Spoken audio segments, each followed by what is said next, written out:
Olá! Vamos dar continuidade nas nossas aulas.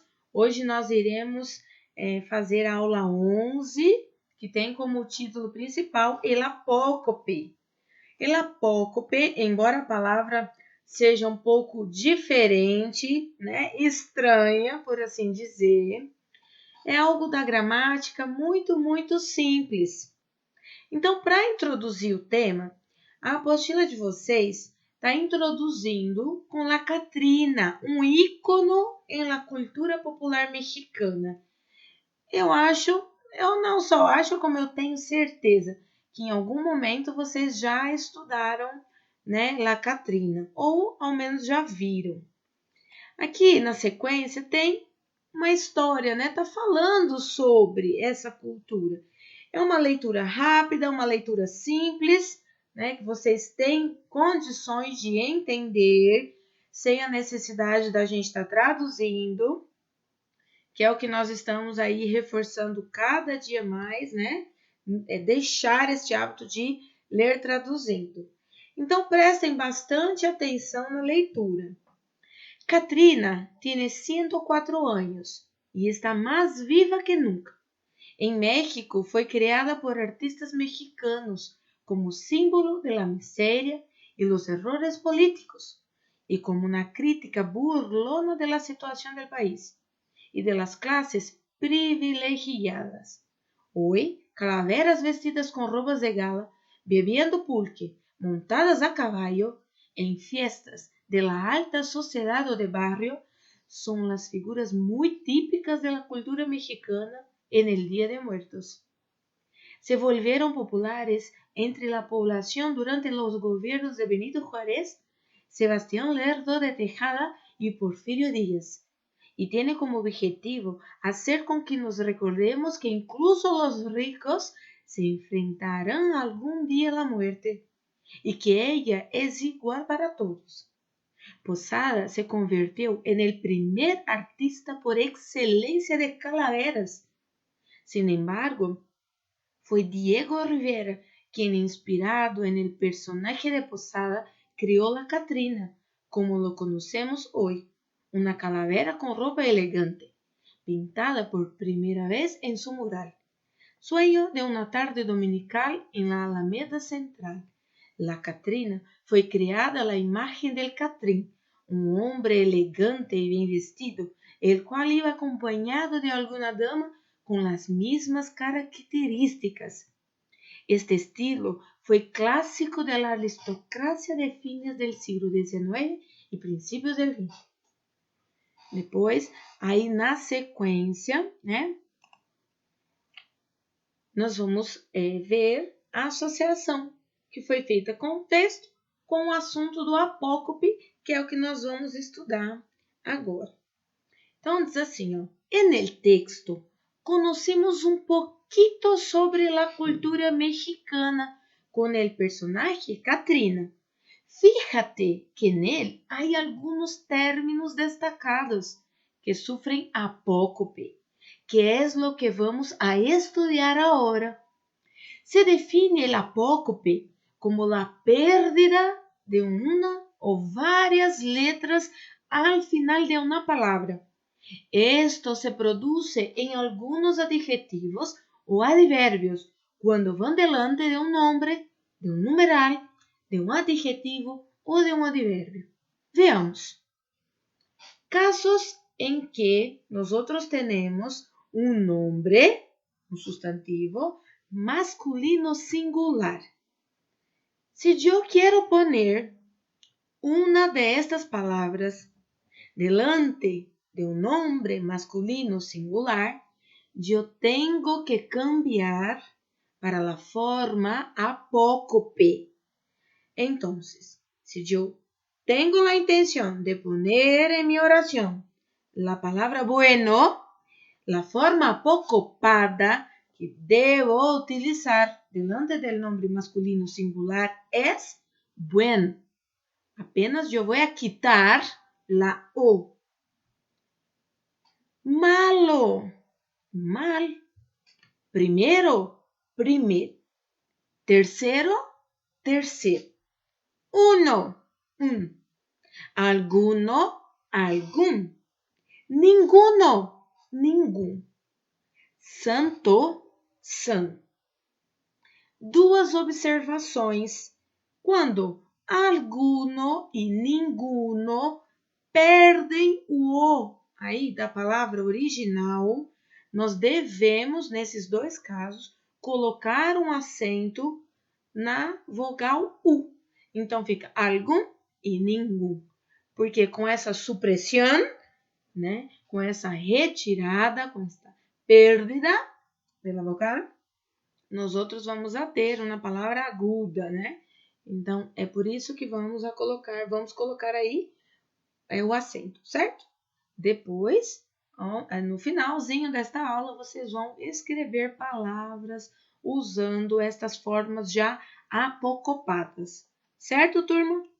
Na sequência, nós temos termos, né, que nós vamos colocar na forma apocopada quando ele substantivo seja masculino ou feminino. Então, se eu quero utilizar a palavra grande ou qualquer e o meu substantivo é masculino ou feminino, está no singular, eu vou tirar desta minha palavrinha. No caso do grande, eu vou tirar o DE. Então, vai ficar gran. Qualquer vai ficar qualquer. Então, no caso da segunda palavra, do segundo termo, eu só apenas vou tirar a letrinha A. A vogal A. Então, ficou gran e ficou qualquer. Tá? São os exemplos. Delante de um substantivo masculino ou feminino, mas agora nós temos a forma aí do plural.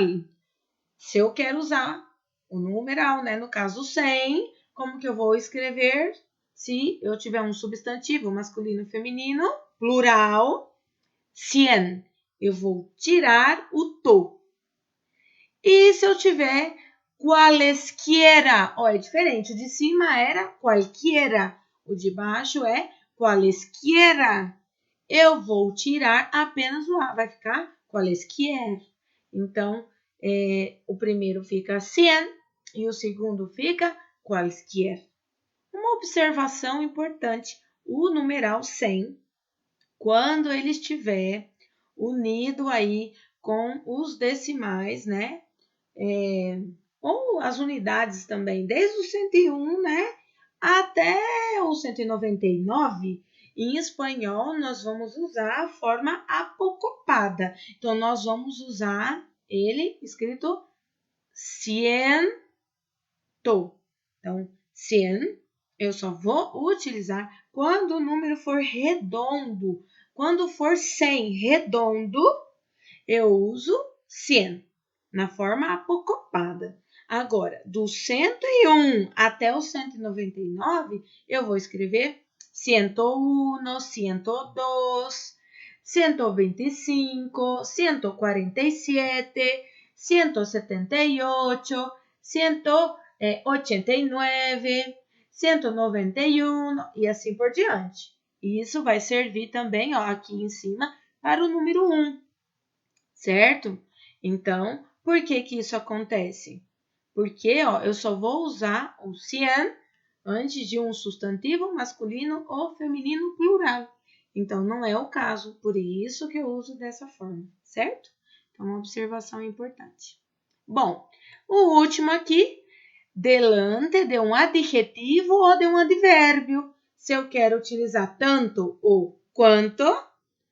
Outra observação, quanto aqui, né, como termo que vai ser passado, que vai ser colocado aí na forma apocopada, não tem acento. O quanto só tem acento quando ele estiver na qualidade de pronome interrogativo. Quando você for utilizar ele para quantidade, para fazer uma pergunta, ele tem acento. Quando ele for, né, utilizado aí delante de um adjetivo ou de um advérbio, ele vai ser passado para a forma apocopada e ele vai ficar quan, tá? Então, eu vou tirar o to. E no tanto, eu vou tirar o to também. Então, vai ficar tan, e o outro vai ficar quan, certo? E esse quan vai levar um acento aí apenas no U. Então, eu quero usar quanto com acento e pronome interrogativo. Quanto antes de um adjetivo ou de um advérbio, eu vou usar a forma apocopada, quan. E também vai ter o acento. Combinado, turma? Então, essa é a parte de toda a estrutura aí dos apócopes. Viram como é fácil? Simples? Não é nada muito complexo, não é mesmo? Na sequência, vocês têm aí a página, né, com os exercícios. Vocês vão fazer somente esses que estão aqui. Então, do 1 até o 4. Isso aqui está na página 21. Então, o que vocês vão fazer? No exercício 1 é muito simples. Vocês têm aqui 5 frases. Essas frases estão no plural e vocês vão passar elas para o singular. Então, vocês vão observar os termos que nós vamos, né? Na hora de passar a frase no singular, ter que usar aí a apocopada, a forma apocopada. Então, observem quais são os termos. Se ajudar, vocês podem estar circulando para fazer a identificação, tá bom? O 2, vocês têm uma frase, essa frase deve ser completada aqui nos espaços em branco. Uma dessas alternativas, somente uma, tem a sequência dos termos, né, corretos, ou seja, dos termos que devem ser colocados aqui. Então, para saber, vocês têm que analisar sempre a palavra que está depois, né? Porque a forma apocopada, ela tem que se encaixar naquelas situações que nós vimos. Substantivo masculino singular, né? Feminino masculino plural e assim por diante, tá?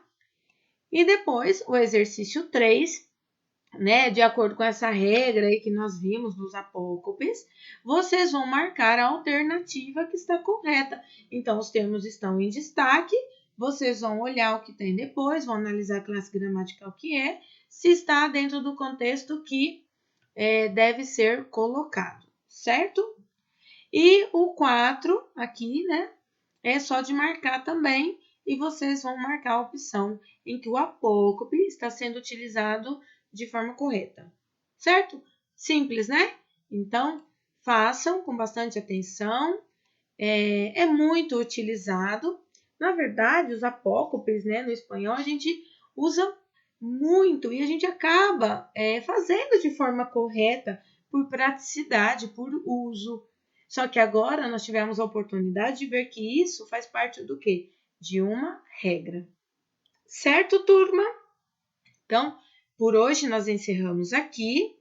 Façam as atividades. Se tiverem dúvidas, estou à disposição de vocês. Hasta luego! Um beijo a todos!